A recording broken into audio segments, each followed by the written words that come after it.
Merci beaucoup, Florian, pour cette présentation qui met bien en évidence la contribution centrale des sciences participatives et des sciences amateurs à l'étude de la biodiversité. Donc, comme l'a proposé Pierre-Louis Ray, notre coordinateur, vous avez la possibilité de poser des questions dans le chat. Est-ce que déjà il y a une ou deux questions? Oui, Pierre-Louis, tu veux énoncer la question? Oui, alors elle est assez longue, mais donc déjà, Florian, on te remercie pour cette approche sur la science participative, car cela en a plus d'un, y compris donc cette question qui vient de Élise Tan- En coigne. Oui. Tancoigne, merci. Merci Élise, que je salue au passage. Donc, pourrais-tu nous dire de quelle façon les associations naturalistes s'insèrent dans ces dispositifs? Sont-elles un relais entre les amateurs et les projets de sciences participatives, ou sont-elles au contraire devenues superflues suite à la mise en lien direct des amateurs et des projets par les bases de données?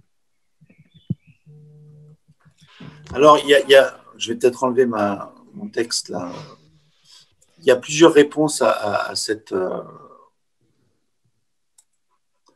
Plusieurs réponses possibles à donner.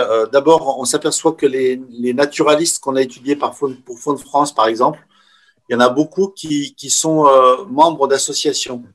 Donc très peu d'associations militantes politiques, très peu d'ONG comme Greenpeace. Par contre, l'ASPA, des associations comme ça, il y en a beaucoup. Donc il y a une vraie, la LPO bien sûr, il y a un vrai cumul auprès de ces amateurs-là de membership de ces associations naturalistes et d'activités sur Internet. Et d'ailleurs, notre conclusion pour l'instant provisoire à notre groupe sur Fonds de France, c'est effectivement que les données se professionnalisent, c'est-à-dire que c'est un nouveau mode de traitement par les associations naturalistes de la donnée que de passer par Internet, par les applications smartphones, etc. Et qu'on retrouve beaucoup de gens de la LPO, par exemple, dans Fonds de France. Voilà, il y a une consanguinité entre associations naturalistes et sciences participatives. En revanche, ce qui est mis en avant, c'est que le fait d'utiliser le numérique et les plateformes sur Internet étend plus généralement que seulement dans les petits clubs naturalistes la liste des participants, c'est-à-dire qu'on donne accès à d'autres participants que les clubs naturalistes à la donnée, et ça suppose des modes de validation et des modes de sociabilité assez différents en fait.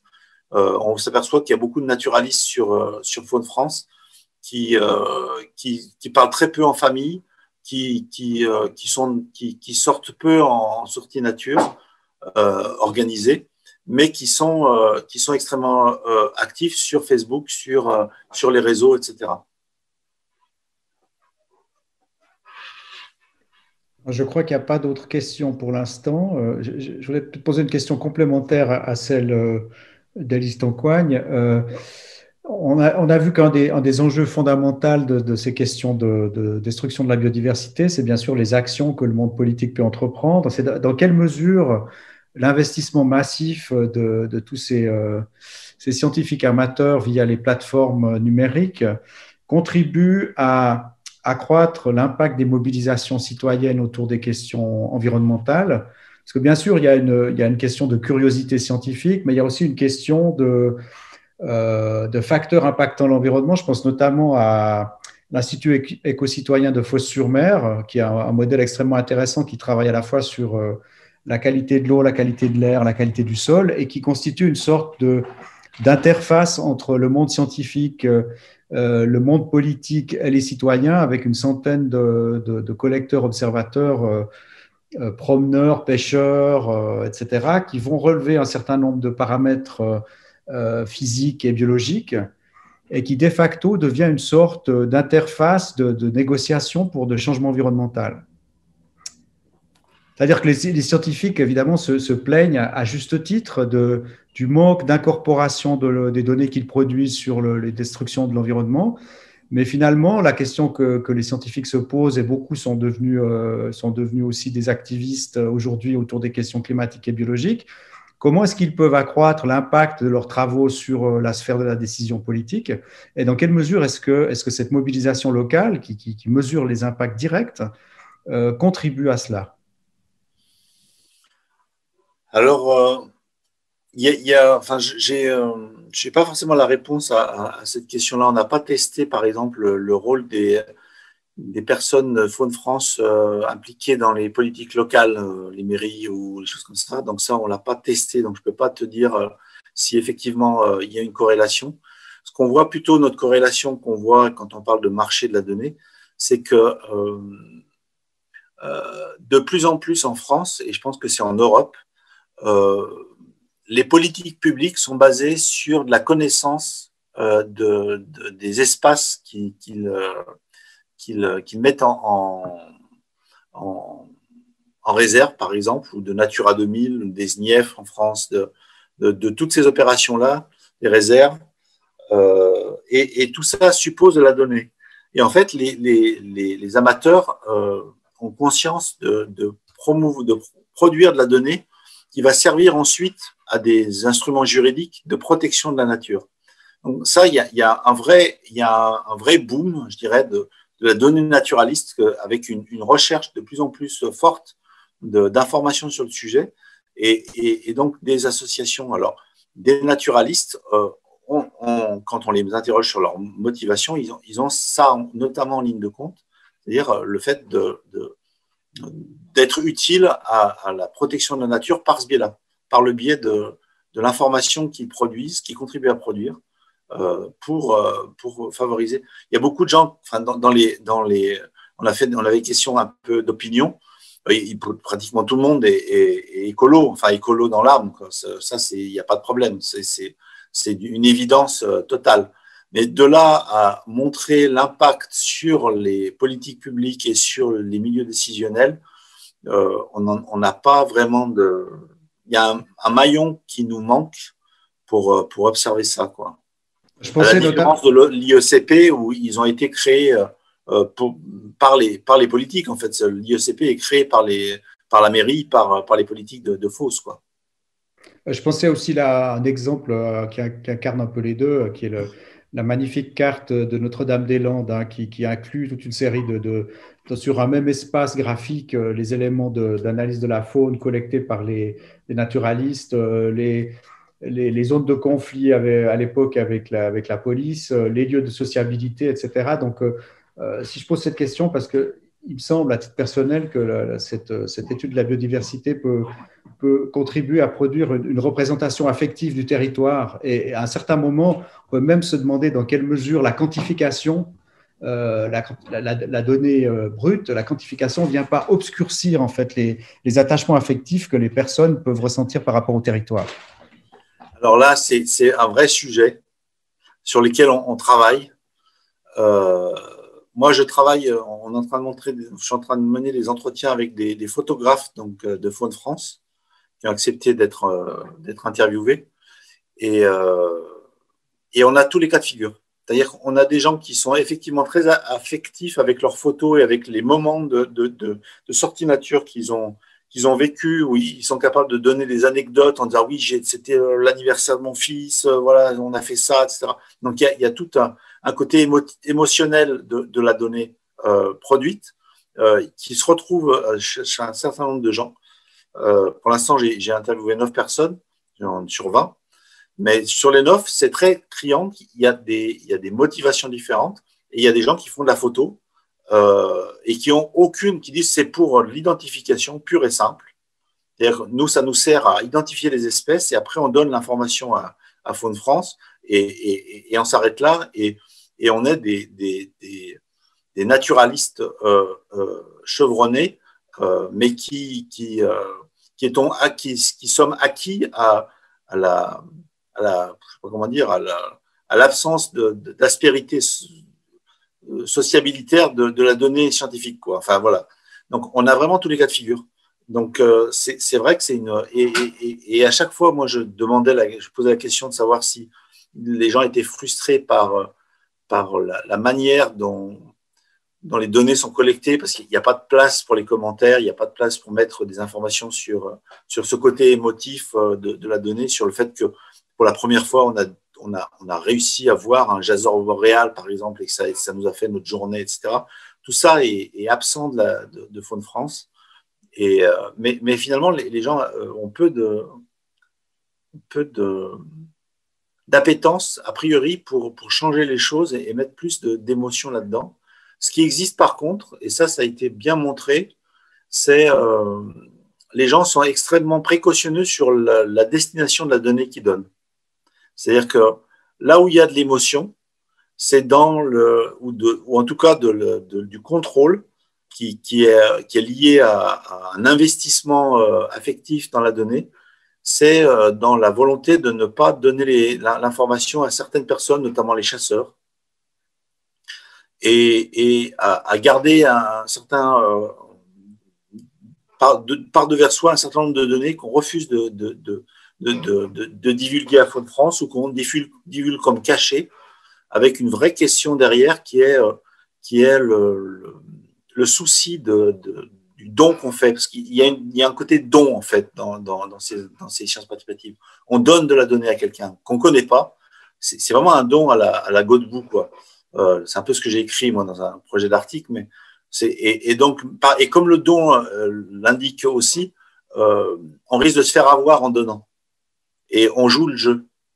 Mais il y a cette dimension-là effectivement affective de l'appartenance de la donnée qu'on donne à voir à d'autres.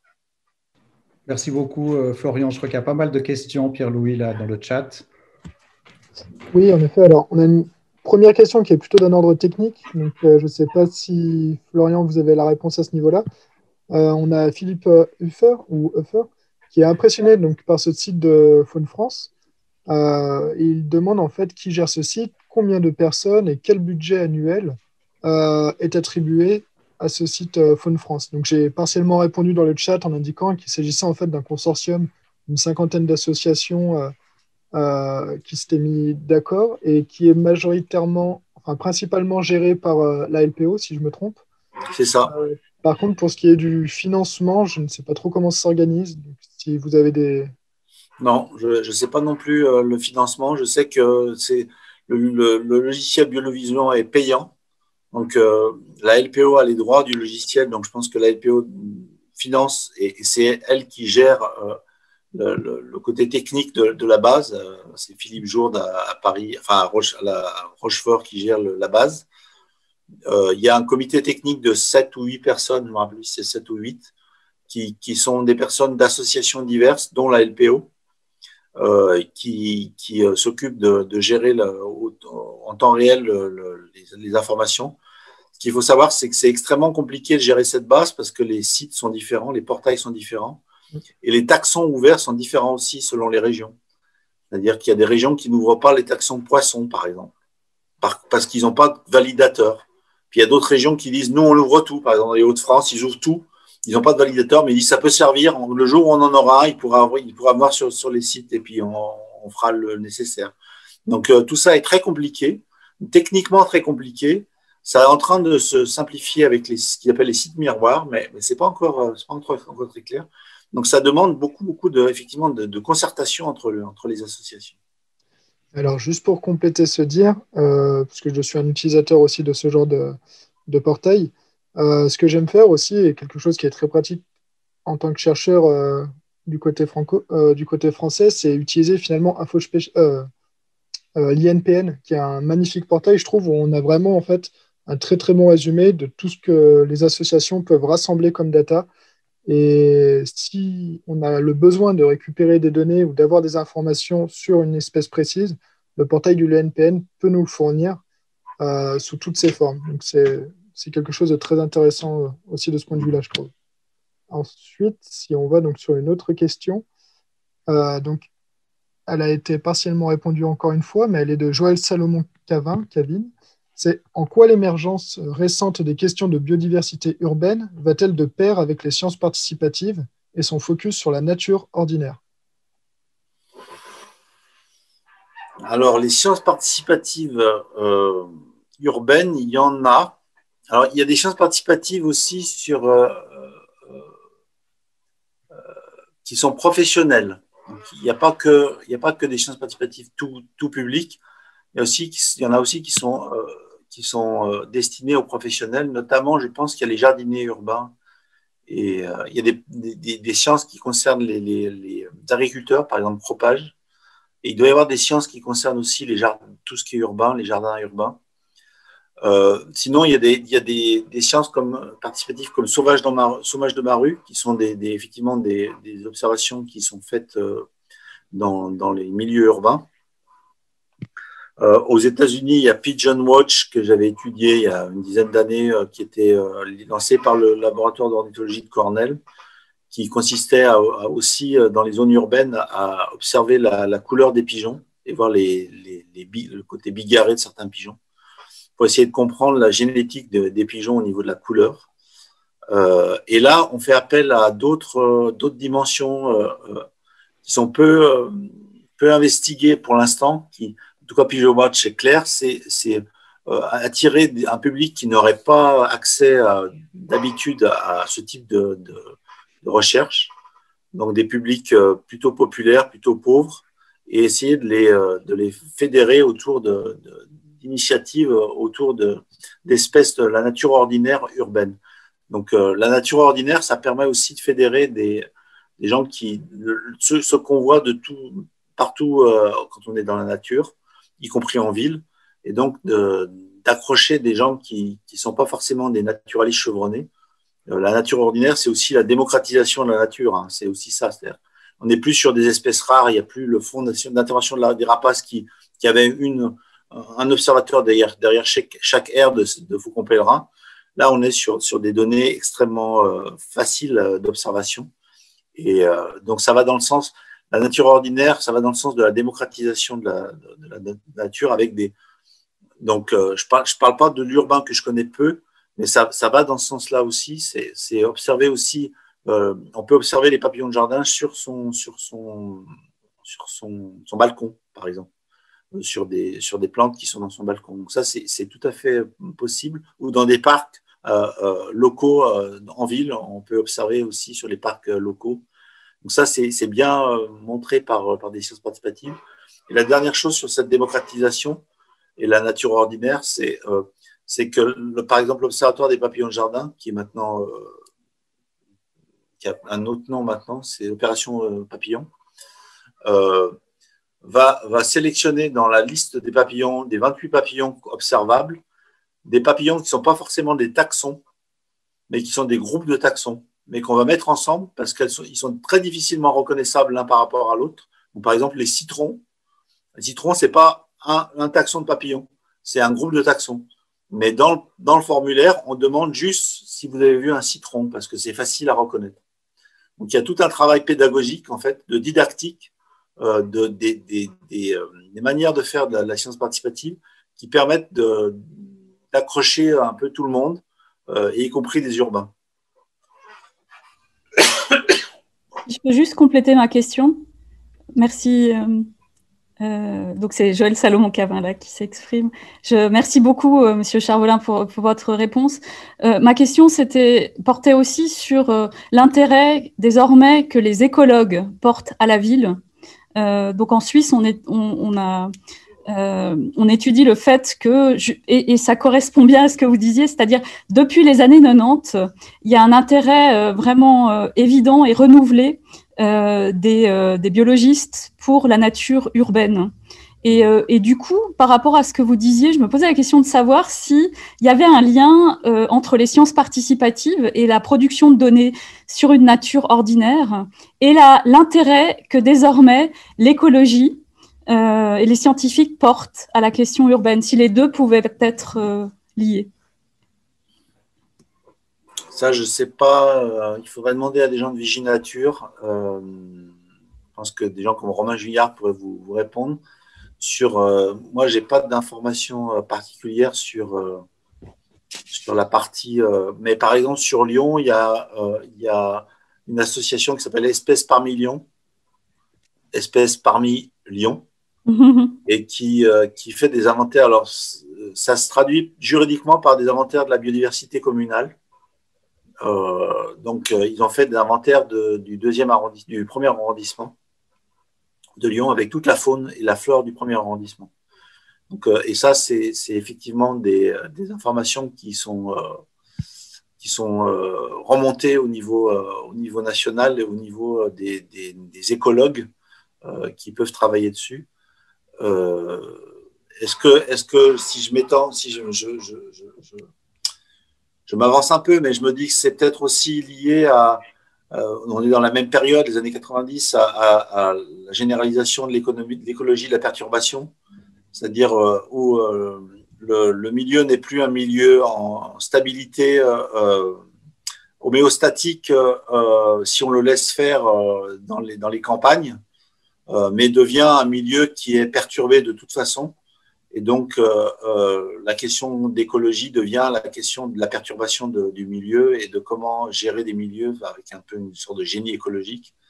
Donc, du coup, la ville rentre dans l'orbite des écologues beaucoup plus, puisque c'est un écosystème altéré qui devient observable quand on arrête de penser l'écologie comme la science du climax végétal. Ok. Merci beaucoup. Merci Joël pour ce point important de réensauvagement de l'urbain qui effectivement joue, qu'on a vu se manifester fortement à l'occasion du premier confinement, d'ailleurs avec toutes sortes d'images des quatre coins de la planète avec des animaux qui réensauvageaient les rues. Je crois qu'il y a encore une question. Pierre-Louis? Exactement. Donc, de nouveau de Élise Tancoigne. Donc, elle aimerait connaître en fait davantage, on va dire, l'impact qu'a eu cette popularisation, on va dire, des sciences participatives en termes de profil.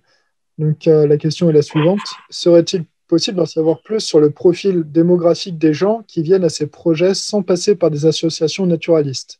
Est-ce qu'ils sont similaires à ceux des personnes déjà investies dans ces associations? Est-ce que ces dispositifs démocratisent la participation? Eh bien, ça, c'est une très bonne question qu'il faut qu'on teste sur notre échantillon. Parce qu'effectivement, on a une question qui nous permet qui concerne l'origine de la connaissance de Faune France. Donc on est capable de dire s'ils l'ont connu par Internet. On a fait des tris croisés, mais je ne me rappelle plus, je ne les ai plus en tête. Mais on a fait des tris croisés, en fait, par type de connaissances. Donc, les connaissances, ceux qui ont connu Faune France par le biais d'Internet, ceux qui l'ont connu par le biais d'associations naturalistes, ceux qui l'ont connu par le biais familial ou amical. Donc, on a ces trois catégories. Je crois que si je fais le tour des catégories. Et là, on peut faire des tris croisés pour voir un peu ceux qui l'ont connu par Internet, est-ce qu'ils sont démographiquement différents des autres. Ça, je ne sais pas. Il faudrait retourner dans les tris croisés pour voir ce qu'il en est, mais c'est une très bonne question. Il faut absolument qu'on l'étudie.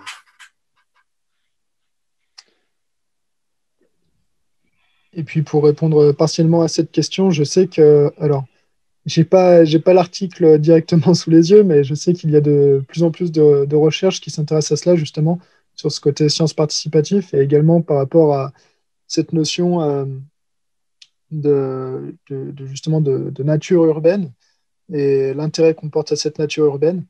Donc, je vous invite à regarder directement sur le net, puisqu'on a de plus en plus de vulgarisation à ce sujet-là, qui viennent de différents types de recherches, que ce soit francophones, anglais. Les Allemands travaillent énormément également sur ce sujet. Pour des grandes villes telles que, alors, côté suisse, on a l'exemple de Berne, Zurich. Après, du côté de l'Allemagne, je sais qu'on a Munich également, qui s'investit beaucoup de ce côté-là.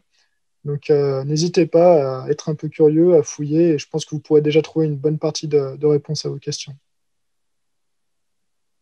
Merci Pierre-Louis pour ces compléments. Je ne vois pas d'autres questions. Ah si, apparemment, on avait une question de Léna Martin, je suis passé à côté. Oui. On nous demande ce qu'il en est de la France Outre-mer. les données sont-elles aussi conséquentes? Alors là, c'est la grande inconnue. C'est la grande inconnue. Il y a des associations naturalistes en Outre-mer.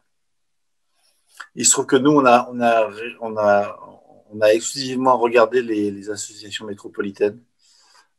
Dans Faune France, a priori, dans Faune France, il ne doit pas y avoir l'outre-mer. D'accord. Je pense. Je Après, vois pas d'informations qui nous soient remontées de localisation. On a fait un travail intéressant qui consiste c'est le géographe qui a fait ça,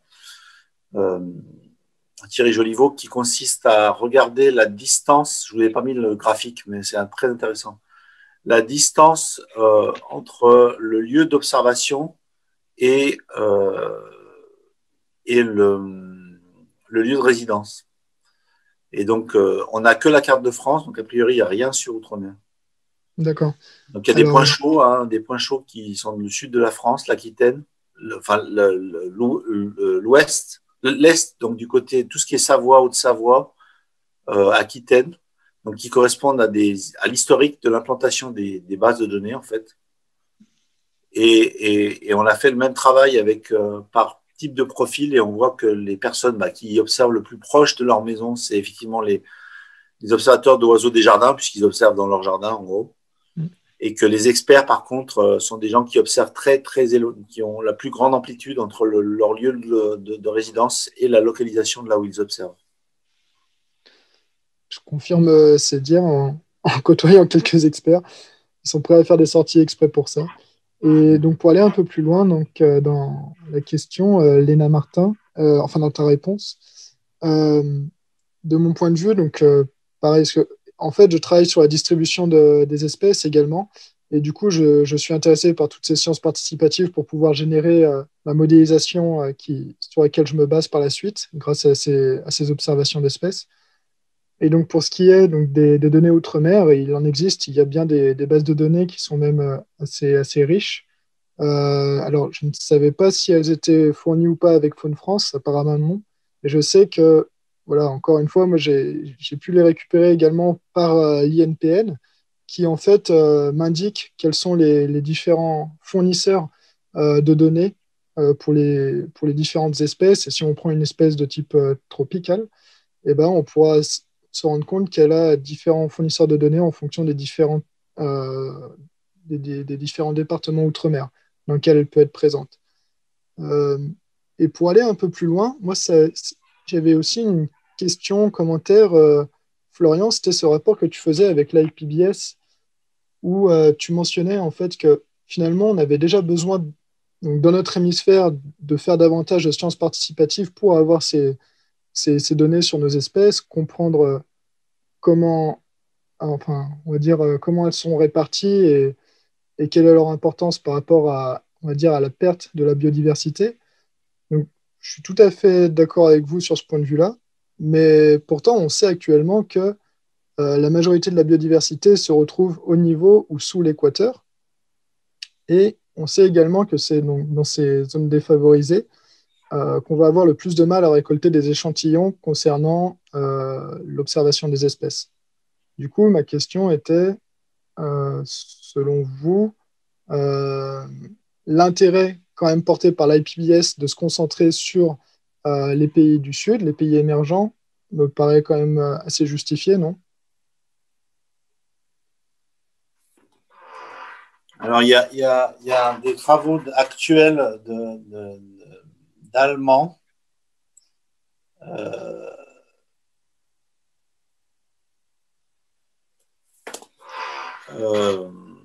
je ne sais pas comment, il y a plusieurs réponses. Enfin, je vois un peu poindre en fait une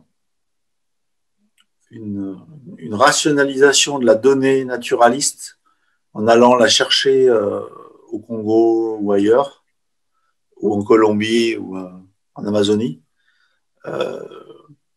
qui est liée en fait à l'impensé de ce que représente l'open data et le fait d'avoir des informations claires, précise, ouverte à tous, etc., sur ces territoires-là. Et que, en fait, en faisant de cette sorte en faisant une enquête, enfin une recherche, une collecte d'informations qui répond à cette